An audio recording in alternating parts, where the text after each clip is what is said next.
ഇന്നത്തെ നമ്മുടെ റെസിപ്പി ഒരു ആനിവേഴ്സറി കേക്കാണ്.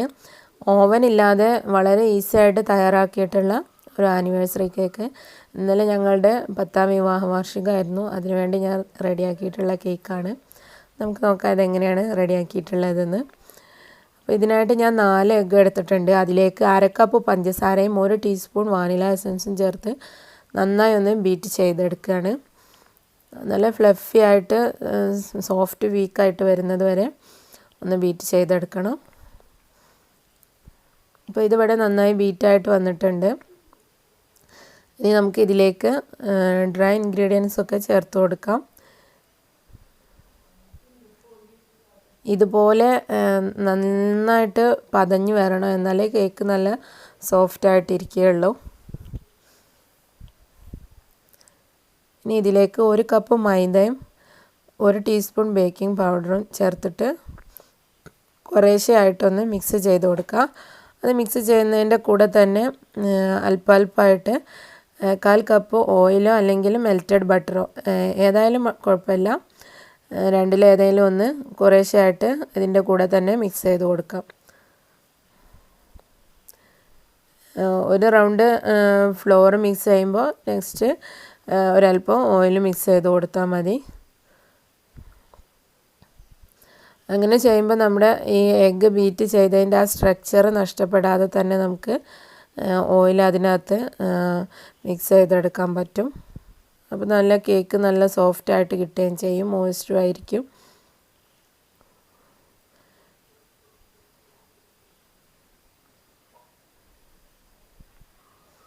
നമ്മുടെ ബാറ്റർ ഇപ്പോൾ റെഡി ആയിട്ടുണ്ട്. ഇനി നമുക്കിത് ബേക്ക് ചെയ്തെടുക്കണം. ഞാനിപ്പോൾ സോസ് പാനിലാണ് ചെയ്യുന്നത്. അതിനായിട്ട് ഞാൻ ഒരു 7 ഇഞ്ചിൻ്റെ പാന് ചൂടാക്കി എടുത്തിട്ടുണ്ട്. നേരത്തെ തന്നെ ചൂടാക്കിയതാണ്. അടിയിലൊരു പാത്രം വേറെ വെച്ചിട്ടുണ്ട്. അതിലേക്ക് ഒരല്പം ഓയിൽ സ്പ്രെഡ് ചെയ്ത് എല്ലാ ഭാഗത്തും ഒന്ന് ചുറ്റിച്ച് കൊടുക്കണം.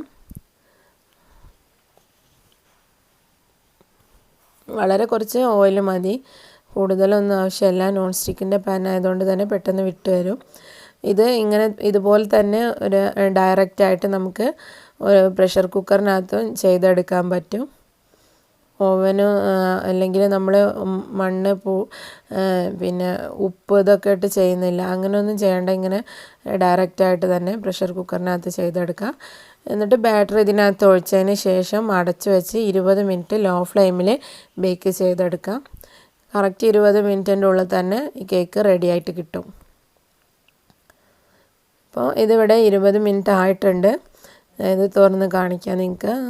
കേക്ക് നന്നായി സോഫ്റ്റായിട്ട് പൊങ്ങി വന്നിട്ടുണ്ട്. നമ്മൾ ചെക്ക് ചെയ്യുമ്പോൾ അതിനകത്ത് ഒട്ടിപ്പിടിക്കുന്നൊന്നുമില്ല. ഇനി ഇത് തണുത്ത് വരാനായിട്ട് നമുക്കൊരു വയർ റാക്കിലേക്ക് മാറ്റാം. പ്ലേറ്റിലേക്കായാലും കുഴപ്പമൊന്നുമില്ല. നന്നായി തണുത്തതിന് ശേഷമാണ് നമ്മളിതിൽ ഐസിങ് ചെയ്തെടുക്കുന്നത്. പിന്നെ അതവിടെ തണുക്കട്ടെ. ആ സമയത്തേക്ക് നമുക്ക് 1 കപ്പ് വിപ്പിംഗ് ക്രീമും തയ്യാറാക്കിയെടുക്കാം. നന്നായി തണുത്ത ക്രീമും തണുത്ത ബൗളും തണുത്ത വിസ്കും ഉപയോഗിക്കുകയാണെങ്കിൽ ക്രീം പെട്ടെന്ന് തന്നെ സ്റ്റിഫായിട്ട് കിട്ടും നമുക്ക്. അതിൻ്റെ വീഡിയോ ഞാൻ 2 എണ്ണം ഓൾറെഡി അപ്ലോഡ് ചെയ്തിട്ടുണ്ട്. കണ്ടിട്ടില്ലാത്തവർ എന്തെങ്കിലും ഡൗട്ട്സ് ഉണ്ടെങ്കിൽ അതിൽ നോക്കിയിട്ട് മനസ്സിലാക്കാം. അപ്പോൾ ക്രീം ഇവിടെ നന്നായി തന്നെ ബീറ്റായിട്ട് വന്നിട്ടുണ്ട്. ഇതുപോലെ നല്ല സ്റ്റിഫ് പീക്സായിട്ട് കിട്ടുന്നത് വരെ വിപ്പ് ചെയ്തെടുക്കണം. ഇനി നമുക്ക് അതിനകത്തേക്ക് ചേർക്കാൻ കുറച്ച് വൈറ്റ് ചോക്ലേറ്റ്സ് ഞാൻ ഒന്ന് എന്താ പറയുക, ഒരു പീലറോ അല്ലെങ്കിൽ ഒരു കത്തിയോ ഉപയോഗിച്ച് ഇതുപോലെ ഒന്ന് ചെത്തിയെടുക്കുക. അതിൻ്റെ ഇടയിൽ സ്പ്രെഡ് ചെയ്ത് കൊടുക്കാൻ വേണ്ടിയിട്ടാണ്. ഓപ്ഷണലാണ് ഇതല്ലെങ്കിൽ ഇനി ഫ്രൂട്ട്സിൻ്റെ വരുന്നുണ്ട് നമുക്ക് അങ്ങനെ ക്രഷൊക്കെ. അപ്പോൾ അത് അങ്ങനെ വേണമെങ്കിൽ അത് ചേർക്കാം. കുറച്ചൊന്ന് ടേസ്റ്റി ആക്കാൻ വേണ്ടിയിട്ടാണ്. ഞാനിപ്പോൾ കേക്ക് 3ആയിട്ട് കട്ട് ചെയ്തിട്ടുണ്ട്. ഇനി ഫസ്റ്റ് ലെയർ ഷുഗർ സിറപ്പ് വെച്ച് നനച്ച് കൊടുക്കുകയാണ്. നന്നായി നനച്ച് കൊടുത്താൽ മാത്രമേ കേക്കിന് സോഫ്റ്റ്നെസ് ഉണ്ടാവുകയുള്ളൂ, കഴിക്കാനും ടേസ്റ്റ് ഉണ്ടാവുകയുള്ളൂ. നന്നായി തന്നെ നനച്ച് കൊടുക്കുക. അതിന് ശേഷം ക്രീമിൻ്റെ ഒരു ലെയർ വെച്ച് കൊടുക്കാം. അതിന് മുകളിലായിട്ട് നമ്മൾ നേരത്തെ ഷ്രെഡ് ചെയ്ത് വെച്ചിട്ടുള്ള ചോക്ലേറ്റ്സ് അത് വെച്ച് കൊടുക്കാം. ഞാൻ പറഞ്ഞ പോലെ ചോക്ലേറ്റ്സിന് പകരം നമുക്ക് ഫ്രൂട്ട്സും വെച്ച് കൊടുക്കാം. ഒക്കെ നമ്മുടെ ഇഷ്ടത്തിനനുസരിച്ച് മാറ്റം വരുത്താവുന്നതാണ്. ഫ്രഷ് ഫ്രൂട്ട്സോ അല്ലെങ്കിൽ ക്യാൻഡ് ആയിട്ടുള്ളതോ അതല്ലെങ്കിൽ ഫ്രൂട്ട്സിൻ്റെ ക്രഷോ ഏത് വേണമെങ്കിലും വെച്ച് കൊടുക്കാം.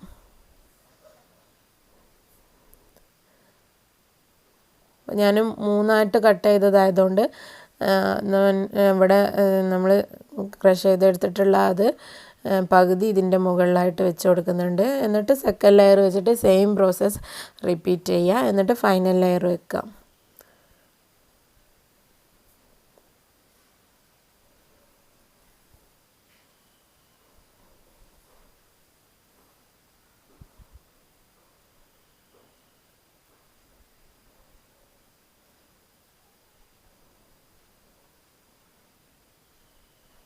അപ്പോൾ ഞാനിവിടെ ഫൈനൽ ലെയറും വെച്ചിട്ടുണ്ട്. ഇനി നമുക്ക് കേക്ക് നമ്മൾ ഹാർട്ട് ഷേപ്പ് കേക്കാണല്ലോ ഉണ്ടാക്കിയിട്ടുള്ളത്. അപ്പോൾ അത് ഒന്നാകാൻ വേണ്ടിയിട്ട് ഏതെങ്കിലും ഒരു ഭാഗത്തു നിന്ന് നമ്മൾ 2 സൈഡിൽ നിന്നും കട്ട് ചെയ്തിട്ട് കേക്കിൻ്റെ ഒരു ഭാഗം വി ഷേപ്പാക്കി മാറ്റിയെടുക്കണം. 2 ഭാഗത്തു നിന്ന് കട്ട് ചെയ്തെടുക്കാം. റൗണ്ടിലുള്ള കേക്കിൻ്റെ ഏതെങ്കിലും ഒരു സൈഡിൽ വി ഷേപ്പ് ആക്കിയിട്ട് കട്ട് ചെയ്തെടുക്കുക. എന്നിട്ട് ആ പീസ് മാറ്റി വെക്കുക. 2 ഭാഗം ഇതുപോലെ കട്ട് ചെയ്ത് കഴിഞ്ഞാൽ അത് വി ഷേപ്പിലായിട്ട് മാറിയിട്ടുണ്ടാവും.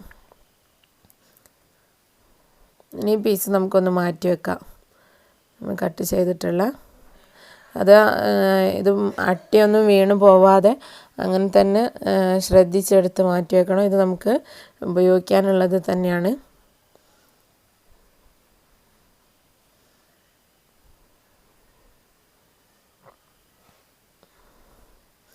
ശ്രദ്ധിച്ച് തന്നെ എടുത്ത് വെക്കുക. എന്നിട്ട് കേക്ക് ഒന്ന് ലെവലായിട്ട് താഴേക്കൊന്ന് ഇറക്കി വെച്ച് കൊടുക്കാം. ഇനി നമ്മൾ കട്ട് ചെയ്യാത്ത ഭാഗത്ത് നന്നായി തന്നെ കുറച്ച് ക്രീം അപ്ലൈ ചെയ്യാം. കുറച്ച് നമ്മൾ ഒരല്പം തിക്കായിട്ട് തന്നെ കട്ട് ചെയ്ത് കൊടുക്കുക. നമ്മൾ കട്ട് ചെയ്ത് മാറ്റി വെച്ചിട്ടുള്ള പീസ് ഇവിടെ നമ്മൾ ഫിക്സ് ചെയ്യാൻ വേണ്ടിയിട്ടാണ് ഇങ്ങനെ ക്രീം അപ്ലൈ ചെയ്യുന്നത്. ഇനി നമ്മൾ നേരത്തെ കട്ട് ചെയ്ത് വെച്ചിട്ടുള്ള പീസ് നമ്മൾ ആ കട്ട് ചെയ്ത ഭാഗത്തുനിന്ന് സെൻറ്ററിലേക്കായിട്ട് വെച്ച് കൊടുക്കുക. ഈ റൗണ്ട് വരുന്ന ഭാഗത്ത് 2 പീസും 2 സൈഡിലും വെച്ച് കൊടുക്കാം. ഇപ്പോൾ നമ്മുടെ കേക്ക് ഹാർട്ട് ഷേപ്പിലായി. അപ്പോൾ ഹാർട്ട് ഷേപ്പിലുള്ള പാൻ ഇല്ലാത്തവർക്ക് ചെയ്യാൻ പറ്റുന്ന ഒരു സിമ്പിളായിട്ടുള്ള ഒരു ട്രിക്കാണ് ഇപ്പോൾ ഞാനിത് കാണിച്ചിട്ടുള്ളത്. ഇതുപോലെ എല്ലാ വീഡിയോസിലും മാക്സിമം എന്തെങ്കിലും ഒരു ചെറിയൊരു ടിപ്പോ ട്രിക്കോ ഞാൻ കാണിക്കാറുണ്ട്. അപ്പോൾ സ്ഥിരമായിട്ട് വീഡിയോ കാണുന്നവരാണെന്നുണ്ടെങ്കിൽ അവർക്ക് മനസ്സിലാവും. എന്നിട്ട് ഇതിന് നമുക്ക് ക്രീം വെച്ച് നന്നായി തന്നെ കവർ ചെയ്തെടുക്കുക. നല്ല തിക്കായിട്ട് തന്നെ ക്രീം വെച്ച് കൊടുക്കണം. എന്നാലേ നല്ല പെർഫെക്റ്റ് ആൻഡ് സ്മൂത്തായിട്ടുള്ള ഐസിങ് നമുക്ക് ചെയ്തെടുക്കാൻ പറ്റുള്ളൂ. വളരെ കുറച്ച് ക്രീം നമ്മൾ പുറത്ത് വെച്ച് കൊടുത്തിട്ട് നമുക്കത് പെർഫെക്റ്റ് ആയിട്ട് ഒരിക്കലും ചെയ്തെടുക്കാൻ പറ്റില്ല. അപ്പം ആദ്യം നമ്മൾ നന്നായിട്ട് അപ്ലൈ ചെയ്ത് കഴിഞ്ഞാൽ പിന്നെ നമുക്കത് കോമ്പോ അതല്ലെങ്കിൽ സ്ക്രൈപ്പറോ വെച്ച് നമുക്കത് സ്മൂത്താക്കി എടുക്കുമ്പോൾ നല്ല പെർഫെക്റ്റ് ആയിട്ട് തന്നെ നമുക്ക് അതിൻ്റെ സൈഡ്സൊക്കെ കിട്ടും. അതെല്ലാ കേക്കിലും അങ്ങനെ തന്നെയാണ്. ഹാർട്ട് ഷേപ്പ് കേക്കിലെന്നല്ല, എല്ലാ കേക്കിലും അങ്ങനെ തന്നെയാണ് ചെയ്യേണ്ടത്. അപ്പോൾ ഞാനിതിൻ്റെ സൈഡൊക്കെ ഒന്ന് സ്ക്രൈപ്പർ വെച്ചിട്ടൊന്ന് വടിച്ച് കൊടുക്കുകയാണ്, സ്മൂത്താക്കി എടുക്കുകയാണ്.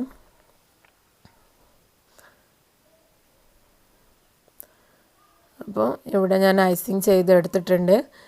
ഇനി നമ്മൾ കുറച്ച് ക്രീം ബാക്കിയുണ്ട്, അതിലേക്ക് കുറച്ച് കളർ ചേർത്തിട്ട് ഒരു റോസും അതുപോലെ ഇതിന് ചെറിയൊരു ബോർഡറും കൊടുക്കുന്നുണ്ട്. ഞാനിപ്പോൾ റെഡ് കളറാണ് ഉപയോഗിച്ചിട്ടുള്ളത്.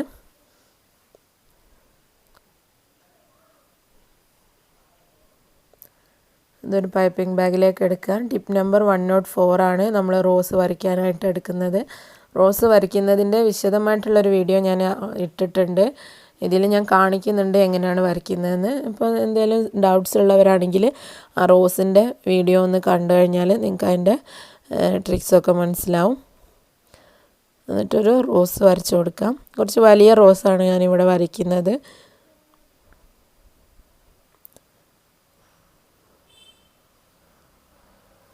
നമ്മൾ കുറച്ച് ക്രീം എവിടെയാണോ വെക്കുന്നത് അവിടെ ഒന്ന് അപ്ലൈ ചെയ്തിട്ട് അതിൻ്റെ മുകളിലായിട്ട് നമുക്ക് ഈ വരച്ചിട്ടുള്ള റോസ് ഒന്ന് എടുത്ത് വെച്ച് കൊടുക്കാം.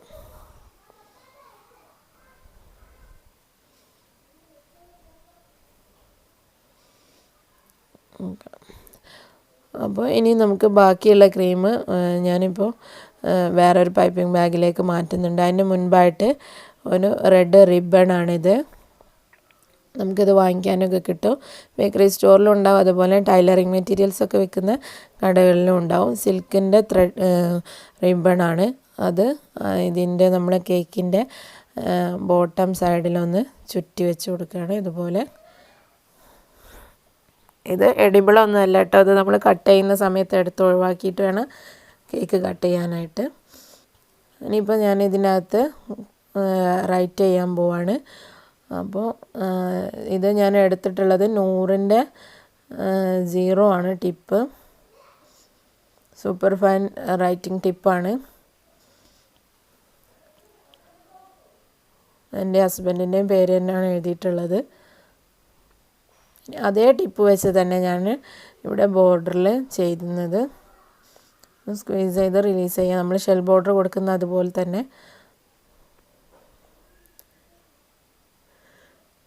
അപ്പോൾ അത് ഓക്കെ ആക്കിയിട്ടുണ്ട്. ഇനി ഞാനിതിൻ്റെ സൈഡിൽ അതേ സെയിം ടിപ്പ് വെച്ചിട്ട് തന്നെ കുറച്ച് ഹാർട്ട് ഷേപ്സ് വരച്ച് കൊടുക്കുന്നുണ്ട്. അതൊക്കെ ഈ ഡെക്കറേഷൻസും കാര്യങ്ങളും ഒക്കെ അവനവൻ്റെ വ്യക്തിപരമായിട്ടുള്ള ഇഷ്ടത്തിനനുസരിച്ച് അവനവൻ എങ്ങനെ വേണമെങ്കിലും മാറ്റം വരുത്താവുന്നതാണ്. ജസ്റ്റ് ഈ കേക്ക് എങ്ങനെ നമുക്കൊന്ന് രൂപപ്പെടുത്തി എടുക്കാമെന്നുള്ള ഒരു ഐഡിയ മാത്രമാണ് ഞാൻ നിങ്ങൾക്ക് തരുന്നത്. പിന്നെ എൻ്റേതായിട്ടുള്ളൊരു ഡെക്കറേഷനും കാണിക്കുന്നുണ്ട്. അപ്പോൾ നിങ്ങൾക്ക് നിങ്ങളുടേതായിട്ടുള്ള ഐഡിയക്കനുസരിച്ച് എങ്ങനെ വേണമെങ്കിലും എന്ത് മാറ്റങ്ങൾ വേണമെങ്കിലും വരുത്താം. പിന്നെ ബേസ് കേക്ക് നമുക്ക് എങ്ങനെ വേണമെങ്കിലും ഏത് സ്പഞ്ച് വെച്ച് വേണമെങ്കിലും ചെയ്യാം. അപ്പോൾ ഇന്നത്തെ റെസിപ്പി നിങ്ങൾക്ക് എല്ലാവർക്കും ഇഷ്ടമായിട്ടുണ്ടാവുമെന്ന് കരുതുന്നു. വീഡിയോ ഇഷ്ടമായെങ്കിൽ ഷെയർ ആൻഡ് ലൈക്ക് ചെയ്യാൻ മറക്കരുത്. ഇതുവരെ സബ്സ്ക്രൈബ് ചെയ്യാത്തവരുണ്ടെങ്കിൽ സബ്സ്ക്രൈബ് ചെയ്ത് സപ്പോർട്ട് ചെയ്യാനും മറക്കരുത്. ഇൻഷാ അല്ലാഹ് മറ്റൊരു വീഡിയോയുമായിട്ട് മറ്റൊരു എപ്പിസോഡിൽ വീണ്ടും കാണാം. Thank you for watching.